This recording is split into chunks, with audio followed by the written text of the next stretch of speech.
Magandang araw mga ka-hunters. Ako nga pala si Raven, isang sales representative dito sa Bourbon Electronica. So ang topic po natin ngayong araw ay tungkol sa ground scanner. Paano ba ito gumagana at kung ano-ano nga ba ang kaya nitong ma-detect. So kung bago lang po kayo dito sa aking YouTube channel, please subscribe and hit the notification bell para po ma-notify kayo sa mga gagawin kong videos na maaring makatulong sa inyong sites or mga project. So para sa inyong kaalaman, ang ground scanner ay isang produkto ng electromagnetism. From the word itself, electromagnetism, meron po itong dalawang relation. Yan po yung electric field and magnetic field. So para mas madali nyo maintindihan, ang electric field ay kayang mag-create ng magnetic field. Ang magnetic field naman, kaya niya mag-create ng electric field. Unahin natin sa magnetic field. Ang magandang halimbawa na dyan ay ang windmill. Meron kasi itong motor sa loob at ang nagpapaandar sa kanya ay ang hangin. So once na umikot na ang windmill, dahil nga may motor at coil sa loob yon, magkikreate siya ng electricity or electric field. So yun po yung magandang halimbawa dyan. Halimbawa naman ng electric field is yung mga ground scanner. Sa mga ground scanner, meron naman siyang battery. Then, sinusupplyan niya ng power yung coil or yung system unit bago itatransfer sa coil. Yun naman yung magpuproduce ng magnetic field, yung coil. So, kung gusto niyo pong may malaman about sa mga ground scanner, panoorin niyo po yung video hanggang dulo.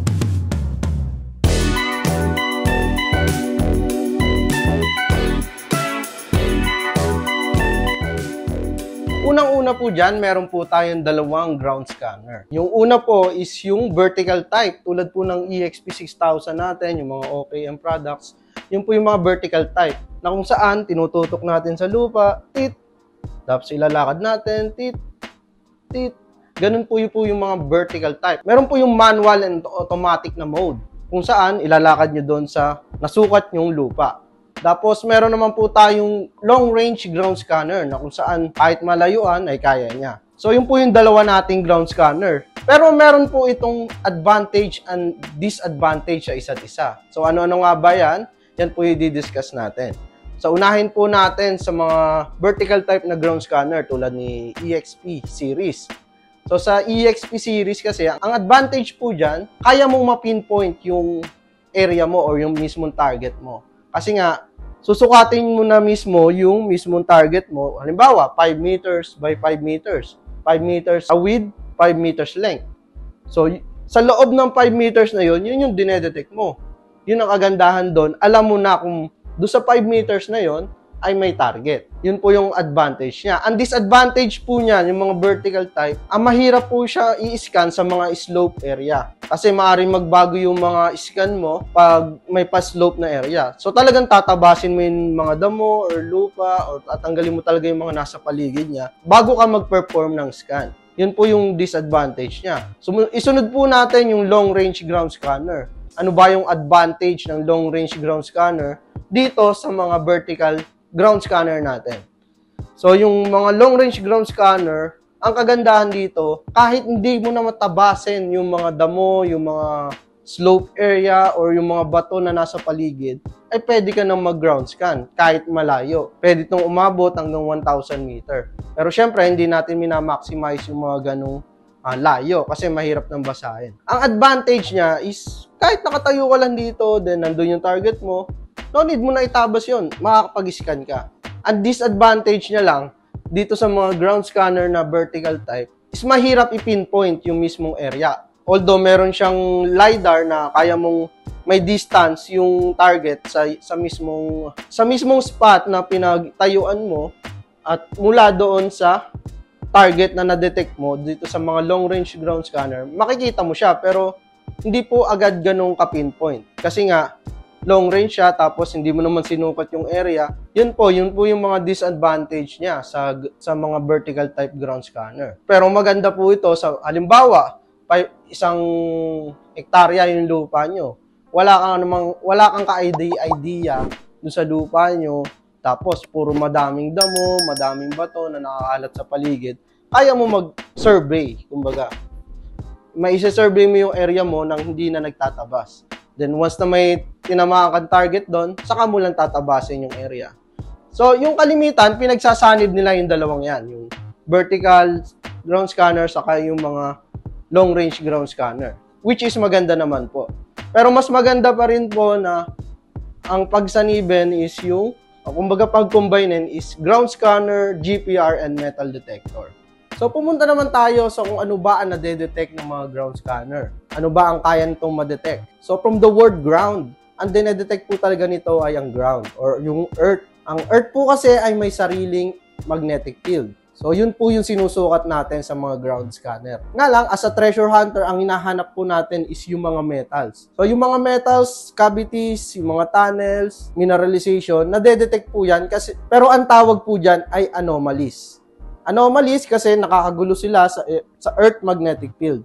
Halimbawa, ito yung Earth magnetic field, then may nakaharang na metals, ma-interfere niya yung Earth magnetic field, hindi siya makakatawid sa ground or sa lupa. So, yun yung sinusukat natin sa mga ground scanner, yung pagkakaiba-iba na yun. So, halimbawa, meron tayong target dito sa 20 feet, ito yung normal na lupa, 5 meters by 5 meters, halimbawa na lang.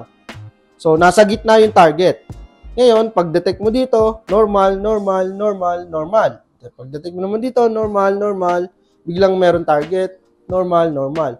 So, makikita mo yung pagkakaiba. Dito, walang anomalies kasi nga, dare-diretso yung Earth magnetic field natin. Pula, yun po yung mga metals or mineralization. Then, pag color blue naman po, yun po yung mga cavities or yung mga tunnels. Ganun po gumana ang ground scanner at ganun po basahin ang mga result niya. Sa mga nagtatanong naman, kung isa lang yung gamit, wala namang ibang gamit na metal detector, GPR, so, bibigyan ko po kayo ng ilang tips dyan para po mas maging accurate ang inyong mga scan results. Una-una, mas recommended talaga na meron talagang metal detector, may GPR, or ibang gamit para may pag-combine doon sa ground scanner natin.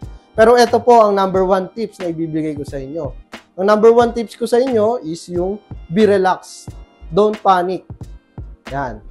Be relaxed, don't panic. So, ano-ano ba yan? Siyempre, pag may nakapag-scan na kayo, halimbawa, may na-detect kayong target, relax lang po kayo. Huwag kayong magpapanik na, eto na, gold na agad to, top treasure agad to. Yun po ang mali. Kasi po, na-misinterpret po nila yung pangyayari na yon, yung senaryo na yon. So, marami po kasing senaryo na pwedeng mangyari. Pwedeng basura lang yon ng mga sinaunang Pilipino, ng mga ganon, sinaunang namuhay dito sa Pilipinas, then pwede rin naman na ito ba, yun ay mineralization lang. Pwede rin naman na target po talaga yun. Maaari nyo kasing ma-misinterpret yun or mapunta sa maling proyekto. Magsayang lang kayo ng pera, kumbaga. Kaya laging i-relax ang sarili para makaisip ng solusyon or action dun sa mga gagawin yung project. Yun po yung number 1 tips na maibibigay ko sa inyo. Number 2, dapat ay well-trained kayo sa mga gamit nyo. Or talaga napag-aralan nyo yung gamit nyo bago kayo sumabak.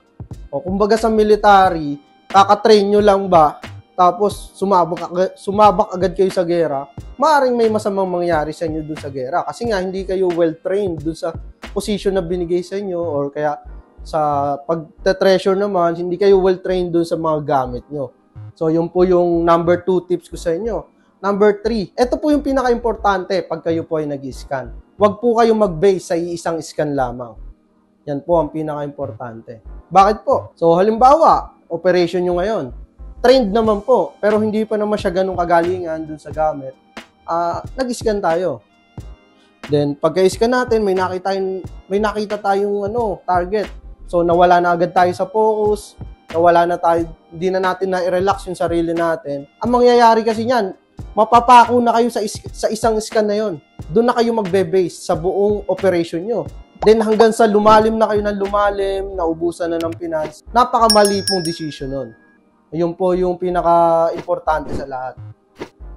Dapat, huwag kayong mag-base sa isang scan lamang. Tandaan mga ka-hunters, sa isang interpretasyon sa pag-i-scan, maaring magresulta sa maling trabaho. Pag una ay mali pa lang, panigurado hanggang dulo ay magiging mali ang inyong operation. Na sobrang laking abala na maaring maapektuhan ng iyong pera, oras, or pagod sa ginawa ninyong trabaho. Kung gusto niyo pang may matutunan about sa mga treasure hunting equipment, please subscribe and hit the notification bell para po ma-notify kayo sa mga gagawin kong videos na maaaring makatulong sa inyong sites or project.